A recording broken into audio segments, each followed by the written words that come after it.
Of Kittens and Broken Things, Chapter 8.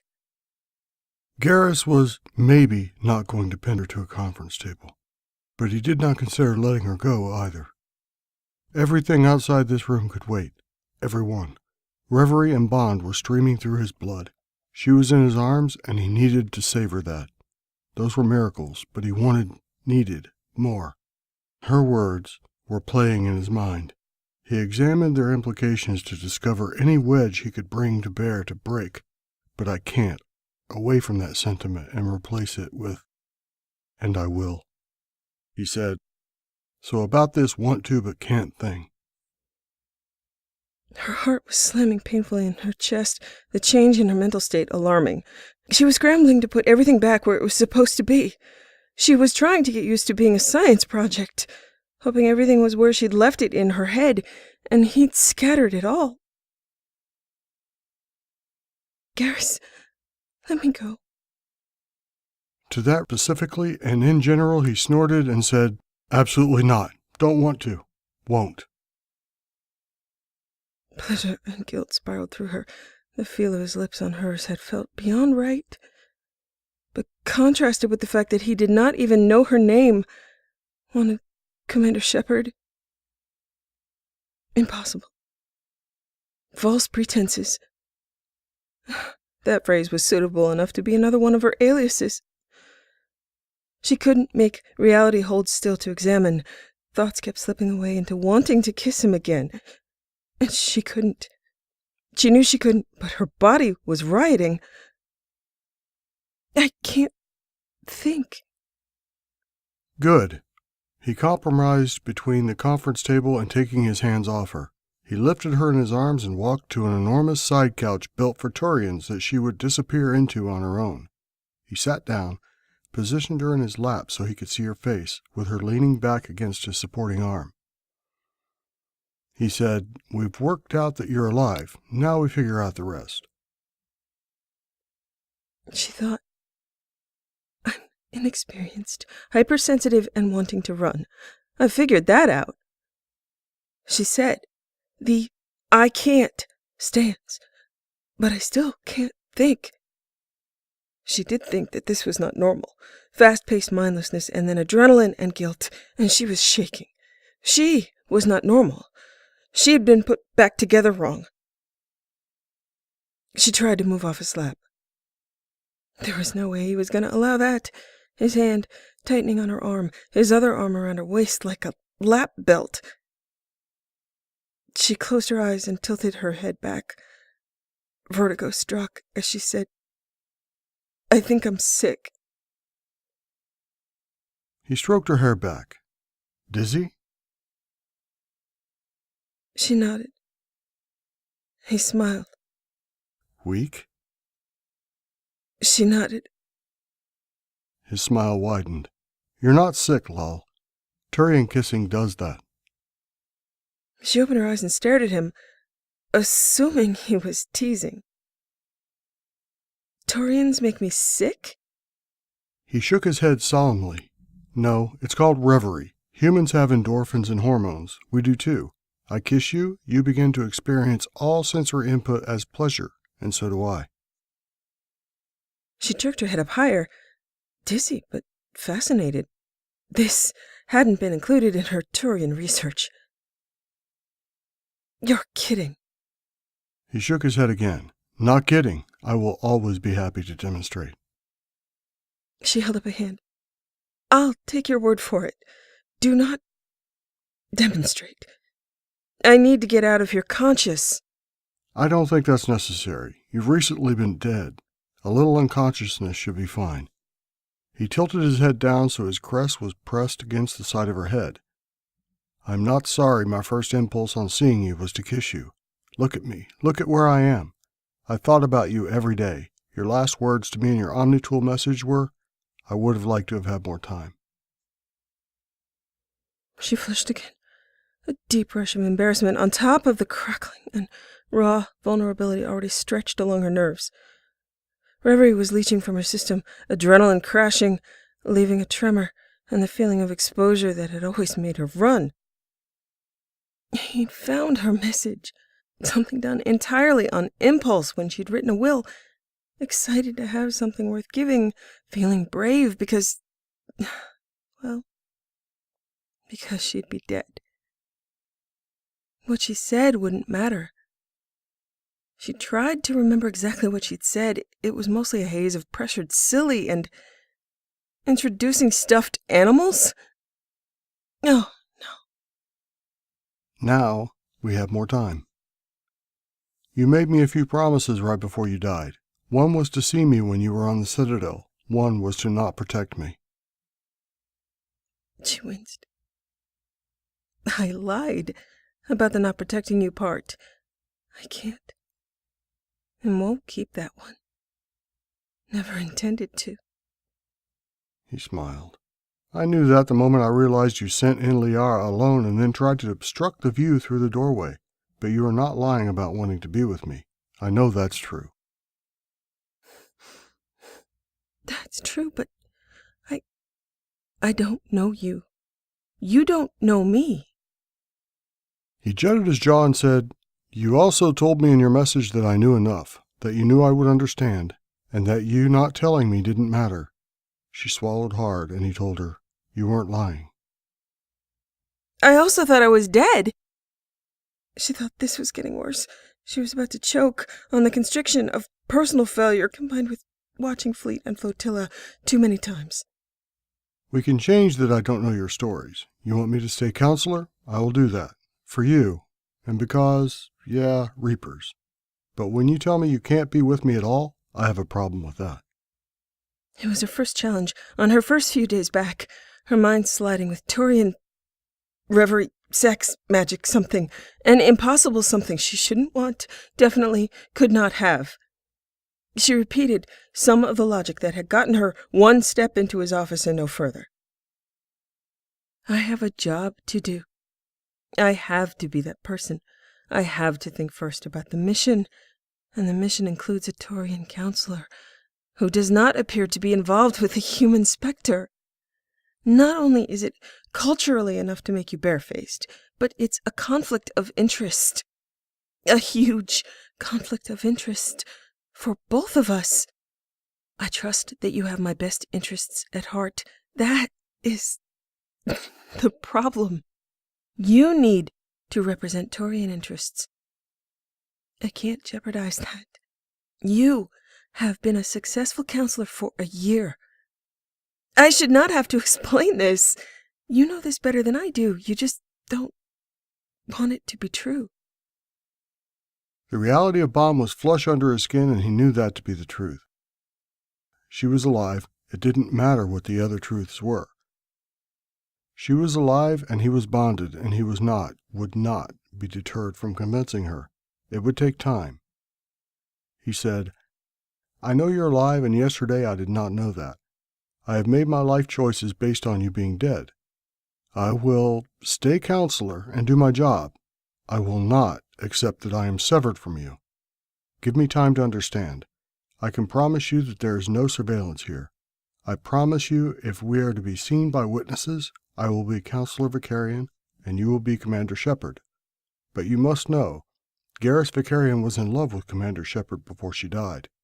Garrus Vicarian will still treat you as he did then. We have a relationship that already existed, promises and hopes that already existed. Regardless of your preferences of impartial representation, it is unlikely that anybody will believe it anyway. You placed Anderson on the council, and I rose to power on the strength of tight alliance with him, your mission, and your hacking skill.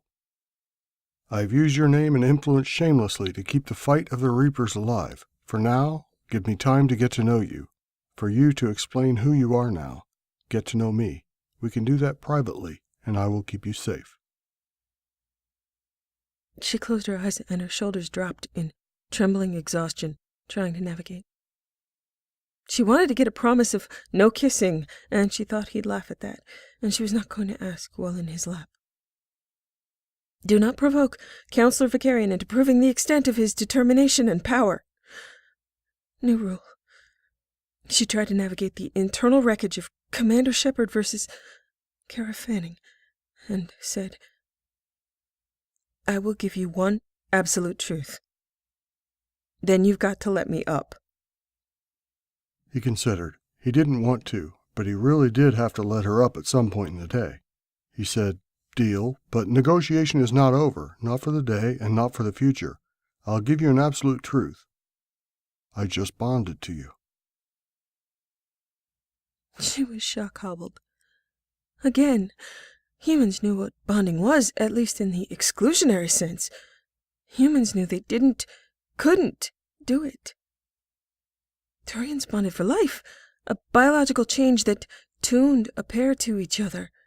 With the knowledge of reverie added in, it made much more sense than the vaguely spiritual attitude Turians had toward it when they tried to describe its social significance. It wasn't like marriage where divorce was possible. Bonding was a biological choice. It was pointed out to humans often by Turians that their social structure was so much more stable than humans, their relationships so much more civilized and permanent. So, both bonding and reverie were transferable to humans? Or had Garrus just thrown away his chance entirely on a human? That's what he'd meant. Skin, scent, and blood. He'd taken what he'd wanted, his first chance.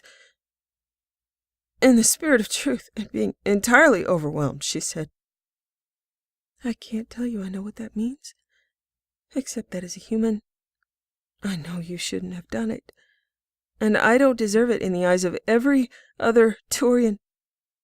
She knew it just wasn't done. Like any number of other transgressions, it would likely make him barefaced if known.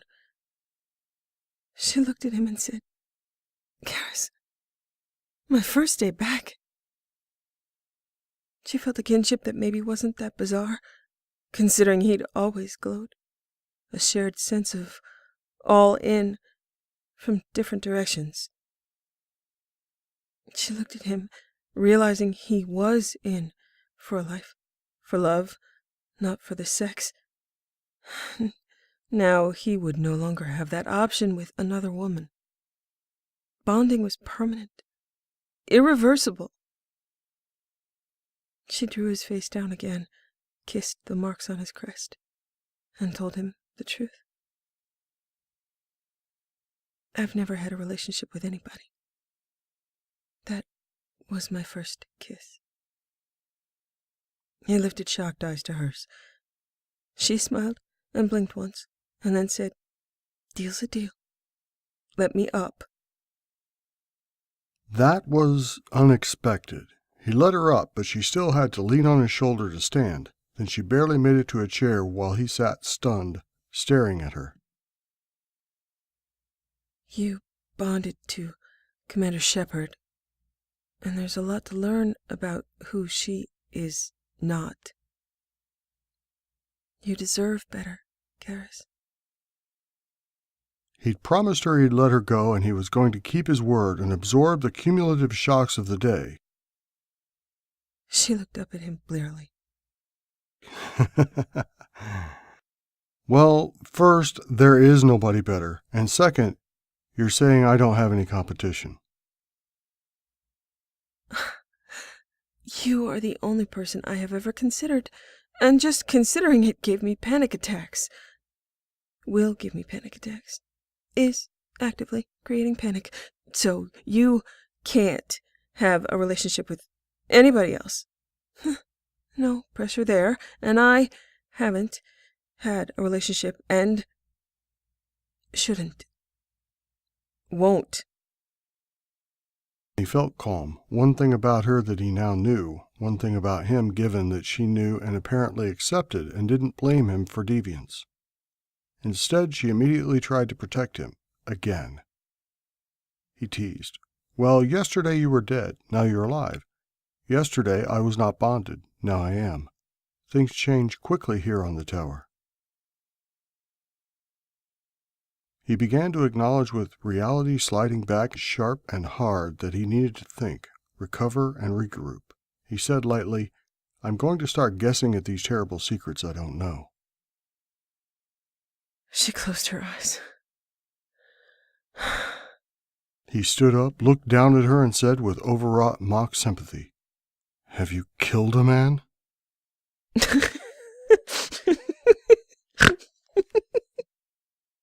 They're not that interesting as secrets go. She thought, I'm not that interesting, Garrus. You don't want a woman who spends all her spare time reading. He stroked a finger along her cheekbone. Liar. He stepped to his desk. Please get me Counselor Anderson and ask him to come to my office. Order some food. 2 humans, 2 Turians, and an Asari. In 5 minutes, invite Inspector Orbistan and Dr. Tsoni.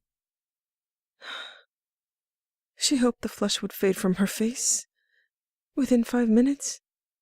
We're going to have a business meeting, and then you and I are going to have dinner. You have a standing obligation. Stop telling me what to do. Please, have dinner with me, Lal. My apartment. No surveillance. We'll talk. No kissing. You are no fun. She waved her hand dismissively. This is what I'm telling you. Say yes. Stop telling me what to do. You pointed out I was the only Turian who could. I'm still a dead specter, not an active specter. But, okay. Yes. He noticed she didn't secure his promise to not kiss her, but he'd honor her request. He was gratified that if she was this difficult, it wasn't just with him, it was with everybody, and he was special. He didn't have everything he wanted, yet, but she was alive, and by the spirits he would someday. He just had to keep her alive until then. He walked back to her chair and offered her his hand. There won't be a problem with you being restored to Spectre status. Stand up, no more slouching. Commander Shepard time. Plans to be made. Her head had mostly cleared, and he was glowing, and she was so happy to see him, and kissing was really lovely and right. She stood up, and he escorted her to the chair that she'd hid behind when she ran away from him. He pulled it out for her. She sat. She told him, "Thank you, Garrus, for everything. Kiss included." He sat next to her. You are welcome. Thank you for being alive. He gazed at her for a moment and then focused on the means to keep her alive. Counselor Vicarian and Commander Shepard began their meeting. For right now, what do you need? She was overwhelmed by everything Liara and Garrus had done, and she'd only seen some of it. She wanted to know everything, and she told him, "I need to go over the Normandy technically. I need to know she's solid and safe, no surveillance. I need technical assistance on upgrades. I need to know if I'm a Spectre. The elusive man has given me dossiers on people he would like me to recruit, and I will consider them, but I want to draw from other possible recruitment sources. I need to know my intel is solid, my ship is sound, and my crew can be trusted. I need everything on Reapers and Collectors. I need a new Omni tool. I need everything on missing colonies." They were interrupted by Russ and Liara being escorted in. Garrus gestured for them to take a seat. Russ wandered past Garrus, then stopped and leaned in slightly to look at Lal's neck as he said, "You got a little Vicarian on you, right there." He pointed, and she could feel the warmth of his fingertip close to her skin, highlighting, oh no, bite marks. And there went her massive blush. Garrus looked at Russ getting closer to her and said, "Don't touch her." He was surprised to say it, but absolutely did not want her scent altered, definitely did not want anybody to touch where he had marked her. Russ smirked, seemingly satisfied with his assessment of the situation. He shrugged, taking no apparent offense, but obviously amused. He moved to the other side of the table across from Garrus and sat down with a casual slouch, which still left him taller than anybody else at the table. I just thought maybe Anderson shouldn't see it, but, if you're fine with that. I mean, I didn't know it was that kind of meeting. I hope, though. Law's head thunked on the table and Garrus recovered from the unaccustomed threat he'd issued. Russ understood. He was sure of it. He was among friends, true friends, and grateful for it. Liara trying to protect him from Shepard, Shepard trying to protect him from the worlds, Russ trying to protect him from Anderson's sharp eyes. He should do a better job protecting them. He leaned forward and spread Metagel over 4 tender points on her neck carefully. You left them there on purpose. In my defense, I was in shock and really distracted. He addressed Liara and Russ. I just bonded to her without asking. She was also in shock and really distracted. Law whimpered, Garrus! Liara breathed, Congratulations. Congratulations! Bet you wish you'd let me come in with you now, Shepard.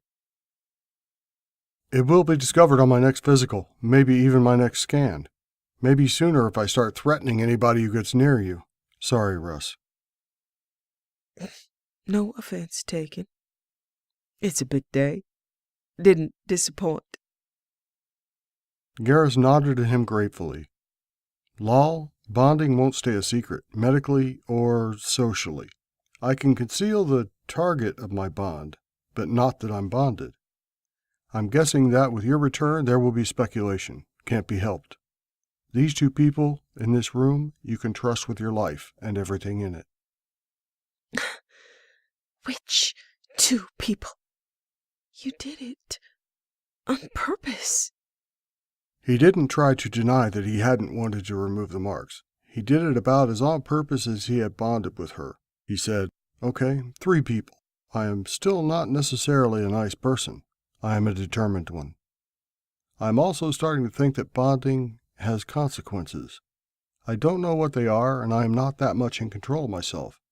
All I know is that those marks belong there. Remember, distracted. Really distracted. You're newly alive. I'm sure you can understand. She wanted to get angry, but that was the problem. She didn't get angry. She didn't swear.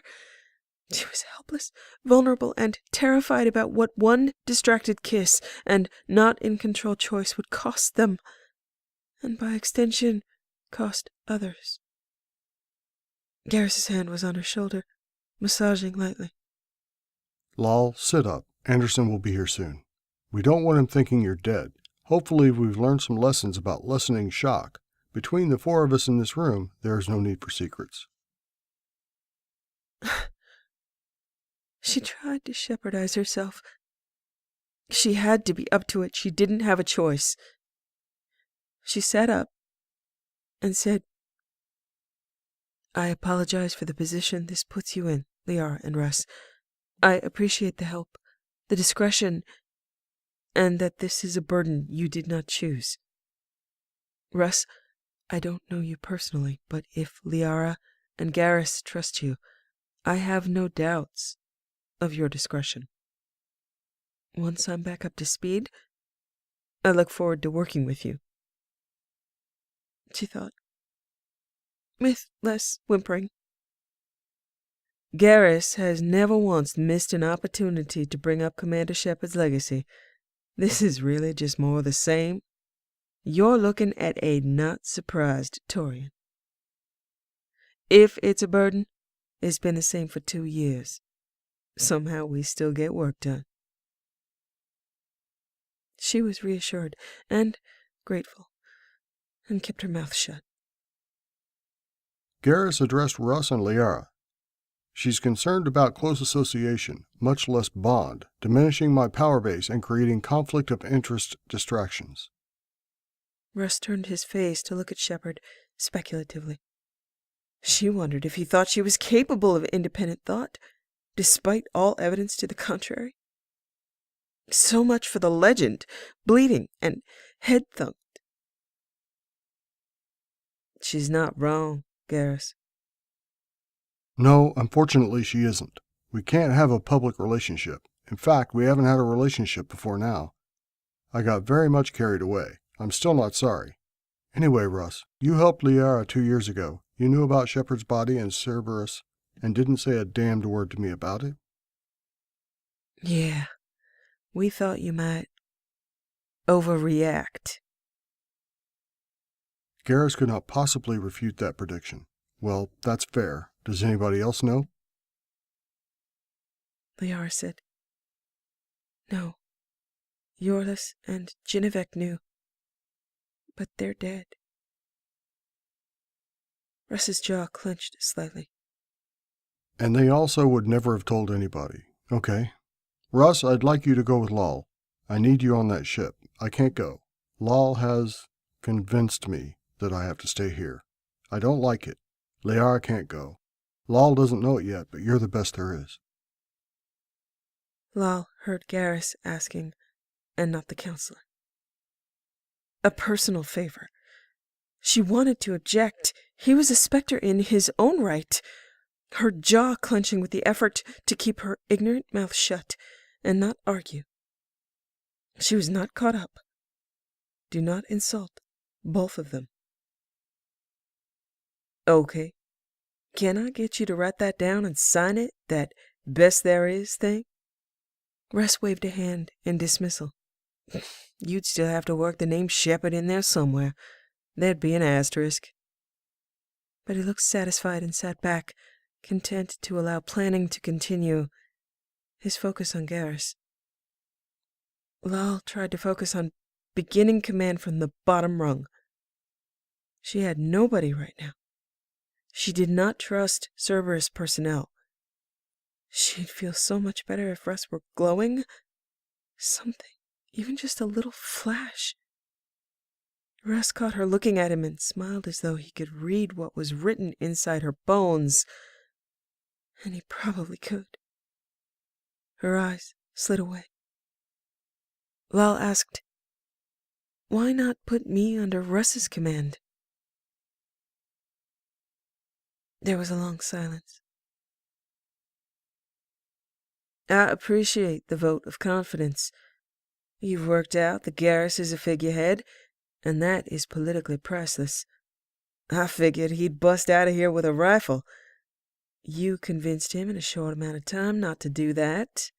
Congratulations. None of the rest of us could have done that.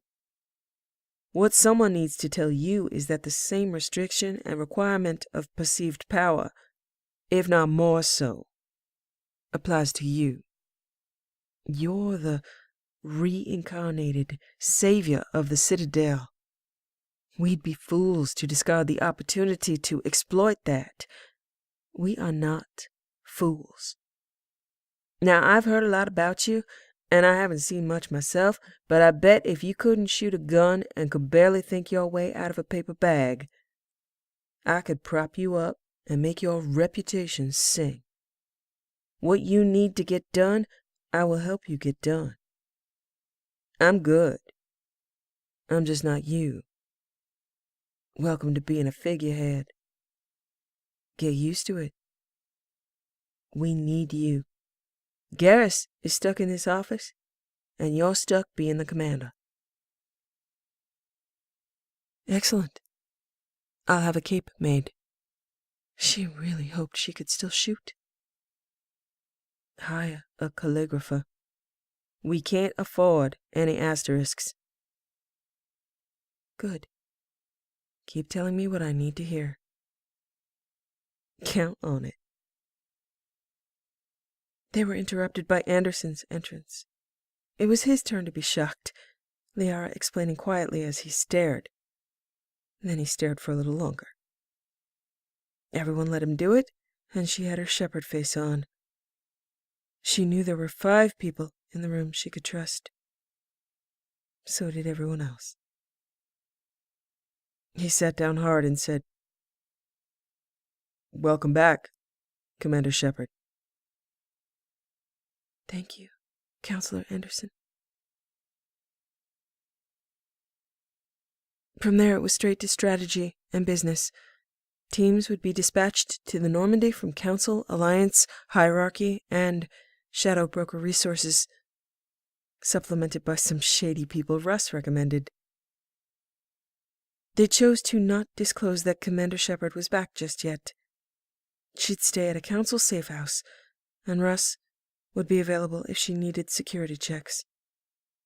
Anderson suggested reassigning Kate and Alenko to the Normandy. So in theory, she had a squad. A potentially loyal squad.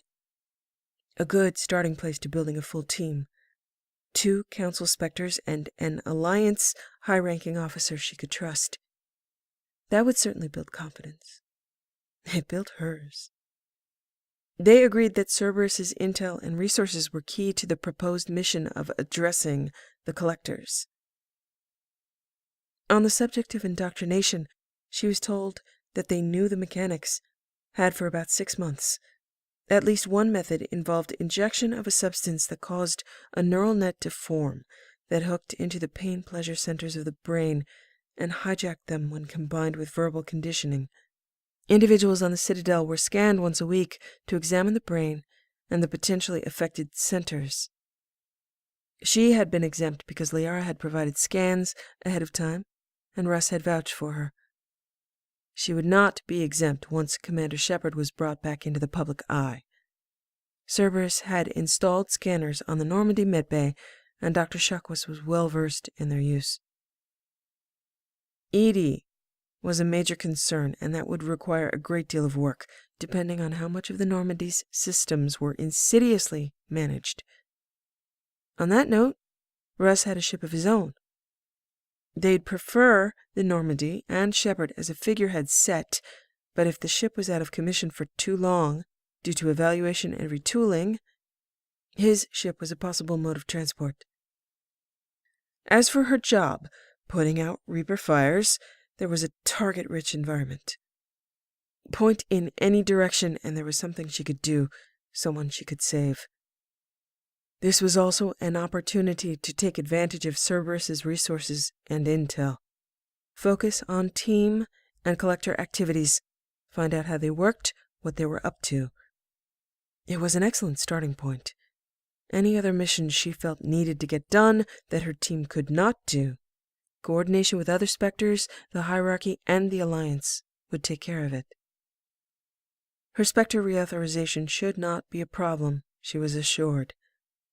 Unlikely the Asari Counselor would need any convincing, and the Solarian Counselor had been seeking authorization for a pet project. They could assure funding and cooperation in exchange. Garrus and Anderson both felt it could be arranged quickly. They'd broach that last, after the Normandy and personnel vetting was complete.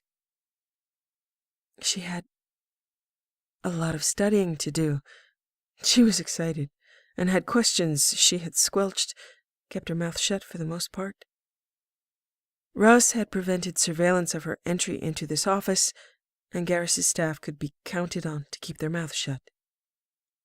She was actually going to get a cape, well, a cloak, and a face screen that obscured her features.